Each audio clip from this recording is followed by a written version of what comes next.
Oh. Oh, my stars. Oh. Oh, my. Oh, my stars. Okay, so because of that, I was shook. I was shaking like a red nose. I didn't know what was wrong. I just knew that it was bad. So, since then, I learned this in my 30s, so it was late, but I'm still grateful for the information that a couple things can impact your credit score. So, the length of credit you have. If you just open an account, they consider you as not really stable. Right. But if you've had credit for 10 or more years, 5 or more years, then they say, okay, you're kind of worthy, because they want to know, is it a pattern or did you just do it off of luck? Right. And then the number and types of accounts that you have count. Okay. Do you have a whole bunch of revolving credits? Do you have car loans? Do you have things like that? And how recently you open them, that impacts your credit score up to 10%. Okay. Whereas the length of credit impacts your credit score 15%. You want to have mix of credit accounts, credit cards, bank loans, different things like that. Your record of timely loans, that impacts your credit. So, but now we shouldn't have a whole bunch of multiple credit cards open.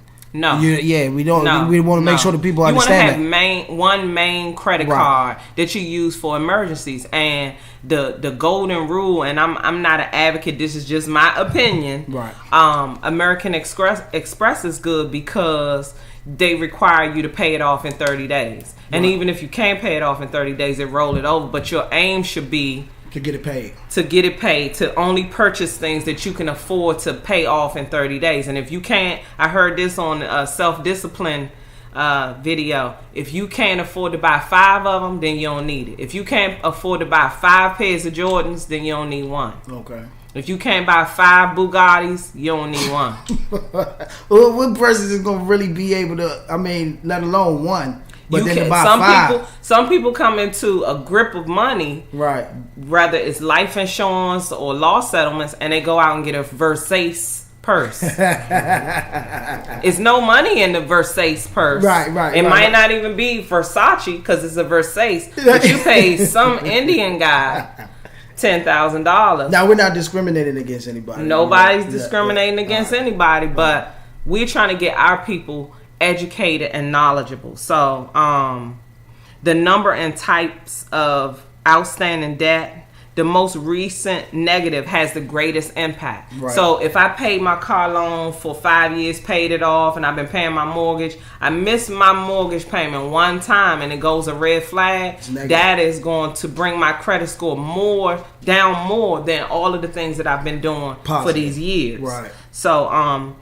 negative impacts like those last on your report for 7 years. So even if you've been doing the right thing, one little juggling and you drop the ball, it stays on there for 7 years. Right. Bankruptcies last 10 years. Tax liens last 15 years. So we always want to do the 99 and then everybody's getting in trouble for that. So why would you try it? Right. But at the same time, if you're going to be doing that juggle, then you need to have a contingency fund so you can pay that money at the end of the year, because once they take you to court, that's going to be on your credit report for 15 years. So 15 years. 15 years. Wow. So one of the key things is have a contingency fund. Stuff is going to happen. Your refrigerator is going to break down. Your transmission going to go bad in your car. Your son is going to the prom. Your daughter need this Malaysian Brazilian hair. Right. Put it in the budget and have some money, because what you don't want to do is put no hair on your credit. That's what you don't want to do. Right. And that's big business now, though. Right. But you want to think of, when you use your credit card, you taking out a loan for everything. Right. You taking out a loan for a TV. You taking out a loan for some Chick-fil-A.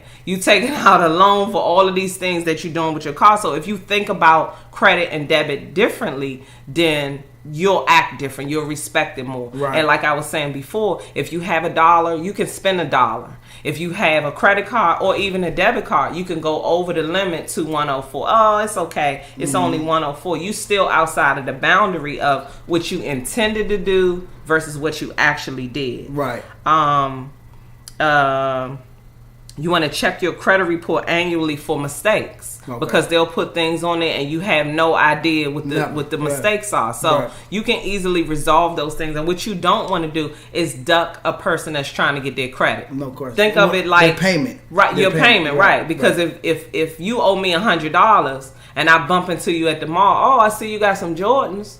Where's my $100 at? Right. So that's how the lenders are. But if you call and you level with them and you get the letters, sometimes they can reduce the debt, erase the debt sometimes, as long as they know that you're trying. But once you duck them, they say, oh, you carrying me? That's what you're doing? Okay. I see you got the Ray-Bans and the Jordans, and I can't get my gas money that I lent you when you said I'm going to give it right back. Right. So, those things are really important. The credit score numbers have changed a little bit. From 670 to 739 is considered good. From 740 to 799 means or classifies you as very dependable. Right. 800 and up labels you an exceptional borrower. So you want to stream for or strive for not just good, but very dependable and exceptional borrowers. Right. Because doors are open for you. You can start to make things happen, but you don't want to put yourself in a position where you get in a car and the interest rate is 22%. Right. And sometimes they have loans like those payday loans. They go up to 400%. Yeah. And they're requiring you to pay it back. You're never going to get ahead. Never. Never going to get ahead. Pay it back. No, you're not. You're not. But if you don't read the fine print and you're not financially literate, but this is not bashing anybody that's not, but I want to stimulate a genuine curiosity for financial literacy and taking your money matters into your own hand. Don't trust the banker. Not like they're going to steal from you. Don't trust the investor. Don't trust the stock market or anything like that. You have to take advantage of your own financial well-being. Right. So, some little small things that we can do.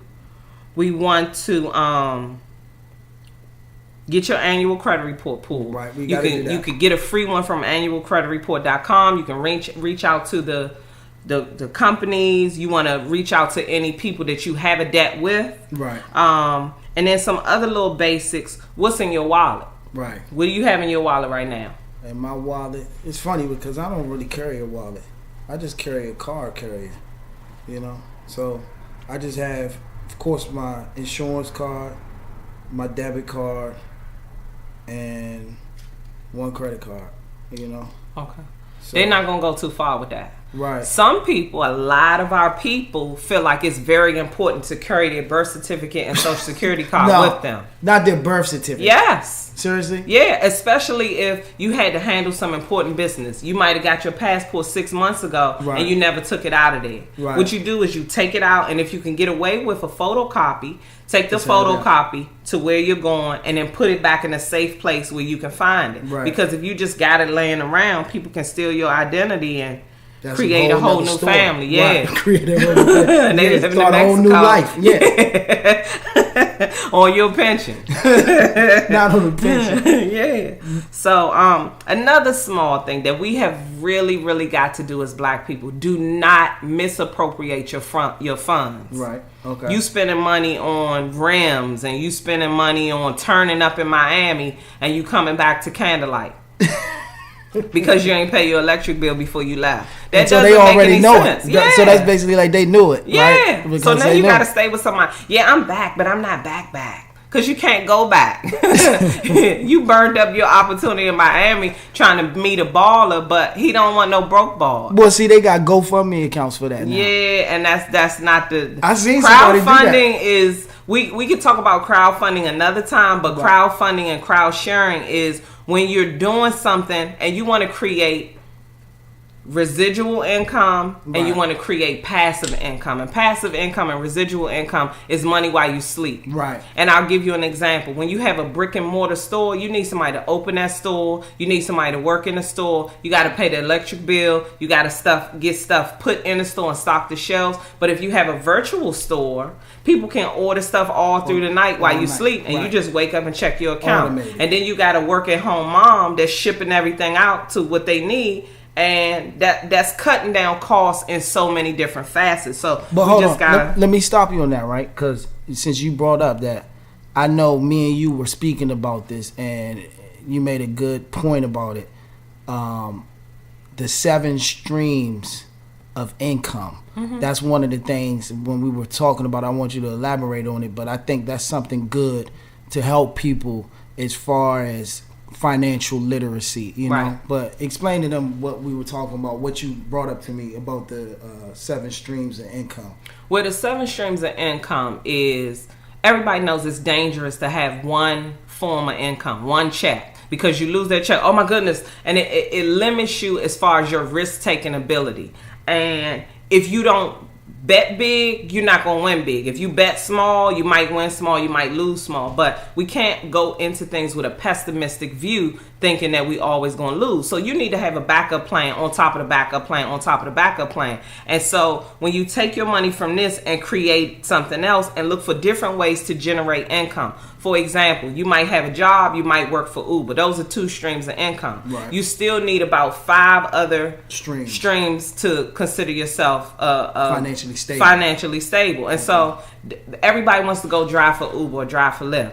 There are work at home jobs where you can work for Lyft and Uber from home. You can work at Pizza Hut from home. Right. Because what happens is with Lyft, Uber, Pizza Hut, you have one person that has a need and you have one person that has a service. Right. You have a middle person that facilitates that need, and they're doing that at home. That's a stream of income that hasn't been tapped into. And a lot of other cultures and a lot of people are aware of that, but we don't take advantage of those things. You might want to write a book and have the book out there. And everybody has a story. So you write a book, and if you put it on Amazon for an hour at 99 cents, you rocket yourself to the bestseller list. Okay. Once you're on the bestseller list, doors are open. Right. Different opportunities are approached. You get speaking engagements. That turns into an income. Right. And you look at Steve Harvey. He got the Family Feud. He got the radio show. He got the talk show. He got the TV show. Right. He's MCing and messing up people's names at the Miss America pageant. He got all these different things that's going on. He got Apollo. Yeah. He wrote a book. The book turned into a movie. Right. He's doing seminars. So he got all these different things, and he's busy. And so what we want to do is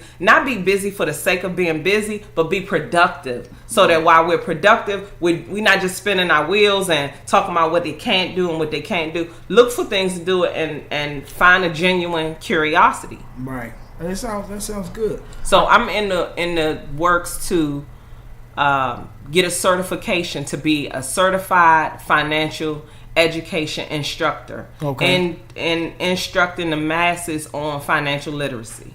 And I'm about to join the Black Wealth Alliance. Okay. And it's just a little company trying to give information to black people, because a lot of black people, they don't know. We don't want to leave the information out, and we don't want to be left behind. No question. So what you should do is not just listen to me, not just listen to influenced opinions, but do your own research. Right. Look for ways to generate your 7 streams of income. Everybody has a talent, a gift, and ability. Find a way to package it, market it, harness it, and generate an income from that. No question. Well, hey, like I said, man, we can definitely talk about, because this isn't just a 1-part, 2-part thing. I know you definitely going to be a guest. We already spoke about a couple of other topics that you'll be back for. And I don't know, maybe we'll do some talking. Maybe we can do something once a month on just financial literacy, help people. And if they want to tune in, they'll learn to take different steps to better empower them. Yes. With resources and things like that. Right. But on that note, we're going to wrap up this session. But before we wrap up, like you just gave them a taste of what you're currently in the process of taking care of. But let the people know if they have any questions, if they want to reach out to you, how can they do that right now, currently? Okay. My information is Bougie Betty on Instagram. And it's BOUJIBETTY. Okay. It's no space, all one word, no hyphenation, no underscores, no underscore, no ones, no zeros. Right. That's it. Bougie Betty. I'm it. That's okay. It. Any emails or anything like that you want to give out? Or? let's just try to do the Instagram Let's start thing with that first. right. Right. And if it becomes overwhelming, but I'm just thankful to be here. I'm humbled to be sought out to be here, and I just got some information I want to share, and I don't want to leave people behind. Oh, no question. But you know, it's always been genuine love between me and you, and I respected your knowledge. And when we came up with this topic, you know, it was like you would be the ideal person to speak on this. And just as well as like how we stated earlier, there's other topics that you would be ideal to speak on. And I'm just grateful to be able to have you as a guest. And so, you know, on that note, I just want to say thank you so much. And until the next time, we'll do this again. I'm rolling and blowing, fuck it, I'ma get some I used to cop in the valley, they lob in the alley. I'm on my Vince Carter shit. Trapping in colleges, me and my partners was balling, you wasn't a part of it. My money be talking about money, your money be lying and arguing. My money can buy you a startup kit, since y'all niggas always wanna start some shit.